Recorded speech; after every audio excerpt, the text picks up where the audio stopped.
Only a quarterback that's played 19 games in 6 years, who tore his Achilles tendon twice to come back and play a full season. Let's go with Shedeur. Let's see what we have there. We also have Dillon Gabriel and Taylor Green that I love to see what we have there.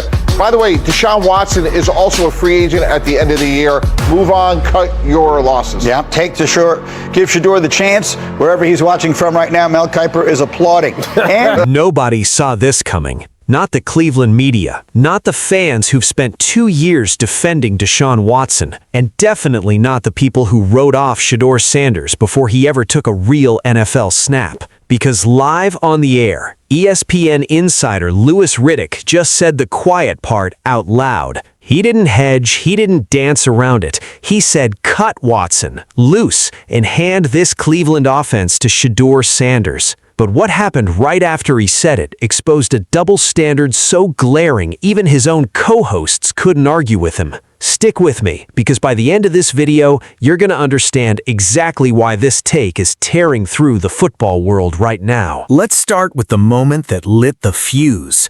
A simple question got thrown across the table.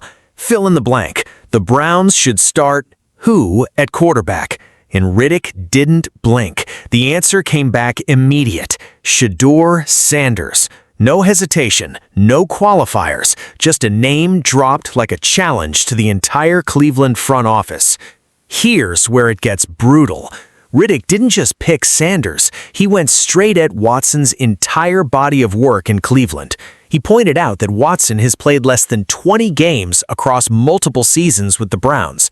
Less than 20. Think about that for a second. A franchise quarterback who's barely seen the field in almost half a decade. He's torn his Achilles not once, but twice. 2 separate years wiped off the calendar completely. 2 rehabs, 2 comebacks that never fully materialized. And now, on top of everything, Watson is heading toward free agency at the end of this year. So Riddick's message was blunt. Move on. Cut your losses. Give the kid his shot. His co-hosts didn't even push back hard. That silence said everything. But here's where it gets even more interesting. This isn't some hot take from a guy chasing attention. Louis Riddick spent years inside NFL front offices. He evaluated rosters for a living. He built depth charts under real pressure with real money on the line. He knows exactly what it costs a franchise to keep waiting on a quarterback who can't stay upright. And that's not even the most shocking part, because while this take was blowing up online, the Browns were already living this exact controversy in real time, out in the open for the entire league to watch. Remember, Cleveland handed Watson a fully guaranteed deal worth $230 million. That contract was supposed to be the franchise's answer at quarterback for the next decade. Instead, it turned into one of the most painful stories in recent NFL memory, a cautionary tale that front office executives now study to avoid repeating. Now pay attention to this. When new head coach Todd Monken finally had to name a starter for the preseason opener against the Bears, he didn't hide from the pressure. He gave Watson the first look in Chicago. Then, just 1 week later, he flipped the script completely. Sanders got the start against Buffalo. That's not a coach who's locked in on his guy. That's a coach who's still searching for the answer. And when a head coach can't commit after months of evaluation, that tells you everything about how unsettled this quarterback room really is. And here's where the whole argument against Sanders starts to fall apart. Sanders wasn't even supposed to be part of this conversation this early. He came out of Colorado buried under criticism, doubted by scouts, mocked online before he ever suited up for Cleveland. People questioned his arm strength, they questioned his decision-making, they questioned whether the hype train had completely derailed. But then, something happened nobody expected. As a rookie, behind a shaky offensive line, Sanders still earned Pro Bowl recognition, 7 touchdowns, completing more than half his passes, fighting through every single week of adversity thrown his way, week after week, without ever getting the benefit of a settled starting job. That's not a bust. That's a young quarterback clawing his way up, snap by snap, proving people wrong one drive at a time. Now compare that to Watson's stretch in Cleveland. He arrived with the hype of a franchise savior. Instead, injuries, inconsistency, and a locker room slowly losing patience became the headline year after year after year. So ask yourself something. If a rookie is out here earning Pro Bowl votes on a broken down roster and the veteran can't stay healthy enough to finish a full season, who actually deserves the benefit of the doubt? That's the double standard Riddick's comments keep exposing, and it's the exact reason this clip is spreading across every football account online right now. Here's where it gets even more emotional.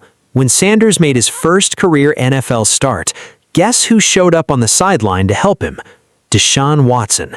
Still recovering from that second Achilles tear, Watson made the trip anyway. He stood there, healthy enough to travel for the first time all season, just to help the rookie who might end up taking his job. Let that sink in for a second. The same guy Riddick once released spent that Sunday coaching up the guy replacing him, walking him through the game plan, helping him prepare, snap by snap for the biggest moment of his young career. That's not bitterness, that's a professional, and it's exactly why this situation can't be reduced to one simple headline. But here's the uncomfortable truth Cleveland has to face. This isn't just about talent anymore, it's about magnitude. Every week Watson doesn't play is another week Cleveland loses on a $230 million investment. And every week Sanders competes and shows flashes, the pressure on this franchise multiplies, the fan base gets louder, the questions get sharper, the clock keeps ticking. Fans are split right down the middle. Some want loyalty to the guy they paid. Others want to move forward with the guy who's actually earning it. That divide isn't going away quietly. Now here's where the story takes its most dramatic turn. Through joint practices and split first-team reps, insiders started reporting something Cleveland didn't want to admit publicly.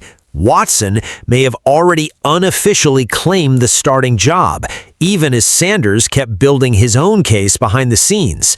If that's true, it means this entire debate, this entire fan base split, might not even change the final outcome. And that's exactly why Riddick's comments hit so hard. He wasn't just predicting a cornerback change, he was calling out a franchise that keeps clinging to sunk cost instead of facing reality head on. And it's not just fans arguing about this anymore. Inside that locker room, teammates are watching every single rep. They're watching who commands the huddle. They're watching who makes the checks at the line. They're watching who the offensive line trusts to protect. Because here's the truth nobody wants to say out loud. A locker room can feel uncertainty. Players know when a quarterback room is unsettled, and uncertainty at the top of a roster has a way of trickling down into every single position group. That's why Riddick's comments matter so much. This isn't just sports talk radio noise. This is a former evaluator naming the exact tension that's sitting inside the Browns building right now, whether the organization wants to admit it publicly or not. And social media exploded the second those words hit the airwaves. Clips started circulating within minutes. Browns fans flooded comment sections, split almost exactly down the middle, some defending Deshaun Watson's resume from before the injuries, others pointing straight at the calendar and asking how much longer this front office can wait. Even national NFL analysts jumped into the conversation, weighing in with their own predictions about who Monken will ultimately trust once the games start counting for real. So where does that leave the Cleveland Browns?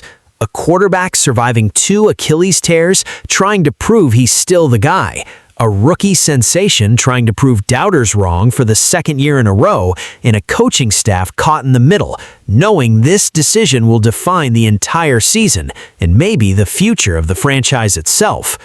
Whether you believe Watson deserves one more real chance or you believe Sanders has already earned the keys to this offense, one thing is impossible to deny. Every single time this organization tries to settle the question quietly, the story finds a way to explode right back up. And that might be the most dangerous thing of all for Cleveland. Because in the NFL, hesitation doesn't just cost you a season, it can cost you a legacy. So, tell me down in the comments, should the Browns bench Deshaun Watson and roll with Shedeur Sanders? Or does Watson still deserve one more shot to prove it?